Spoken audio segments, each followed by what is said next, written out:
Before we go, though, we want to introduce you to, of course, our latest version of Court Vision.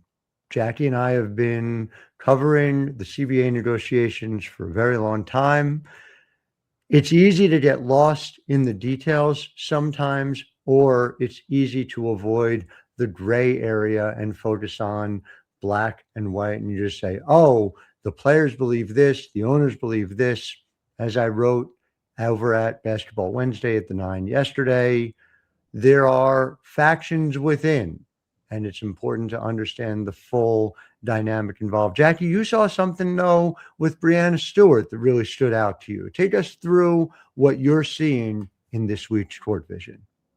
Yeah, and for those who watched last week's episode, I think Howard's Basketball Wednesday from this week goes along really well with our show from last week, which is sort of explaining that there are groups within groups, and that's what makes this quite complicated. The owners don't see this through one lens. And that discussion that the owners, the league, and the players were actually able to have face-to-face or voice-to-voice, if you want to include those on Zoom, including Breanna Stewart, what was found was that when people were talking to each other, they were able to understand where both sides were coming from rather than communicating through third people. And so Stewie, on her latest episode of her new podcast called Game Recognize Game with Stewie and Myles, she does this with NBA player Myles Turner, who's on the Milwaukee Bucks.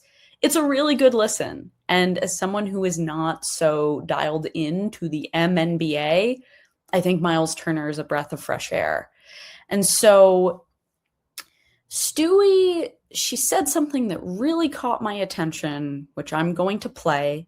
And she mentions that she was on Zoom for 4 hours. This meeting apparently was 3 hours, but she was on a Zoom for 4 hours discussing all that needed to be discussed.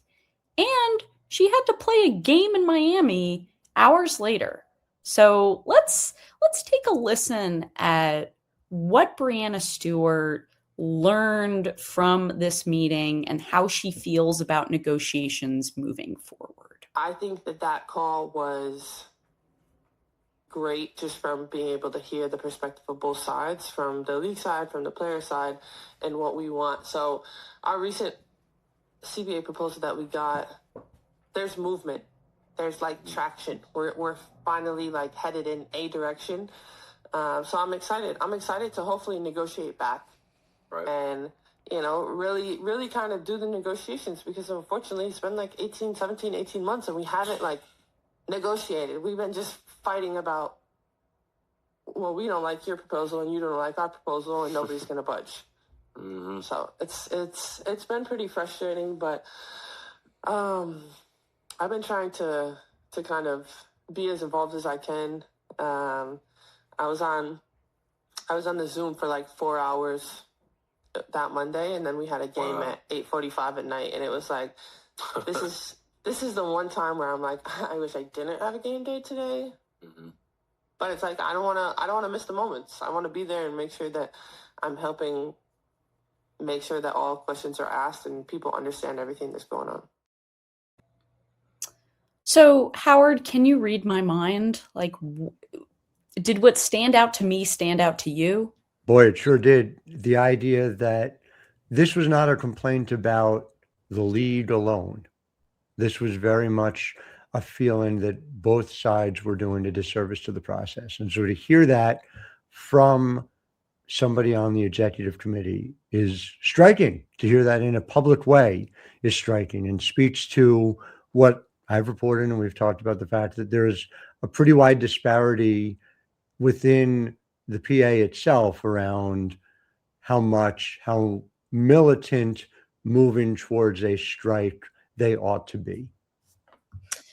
And to that end, I do want to also bring up some really great reporting that Katie Barnes did of ESPN, and that came out. Or any other kind that Katie does? Yes. Absolutely. So this is Katie's story here. Katie essentially went to Athletes Unlimited in Nashville right around the time when Neko Gumake and Terry Jackson and the PA staff went to Nashville to have this meeting with WNBA players that are playing in AU. To be quite honest, it's a little awkward because, as we know, not all Athletes Unlimited players are WNBA players, but that's just an aside. So Katie spoke with multiple WNBA players, and this was sort of the part of the story that stood out to me. So Katie asked, on a scale of 1 to 10, how confident are you that there will be a full WNBA season? So some of the responses varied. There was cautious optimism that the season could start on time. Katie calculated an average score of 6.1, and there was one pessimistic outlier that answered with a 2. But common answer was 5, which sums up sort of this, gray or nuanced or in the middle feeling. For sure. So one person said, I think we're going to have a season. I don't know if it will be a whole season. Someone else said, I feel like we're asking for a lot. I know we deserve it, but at the same time, it's kind of like we're getting kind of greedy. We're doing a lot of asking. I feel like we need to do a lot of doing. Now, Howard, that one stood out to me too. Yeah. Again, the question is, do you have a unified message? Do you have a unified sense of what it takes to end this? Because that's going to matter just as much. And that's maybe the biggest thing remains to be seen, as far as I'm concerned. It's this idea of, in just going back to this quote here and what Stewie was saying, it's that, are we going to start actually negotiating?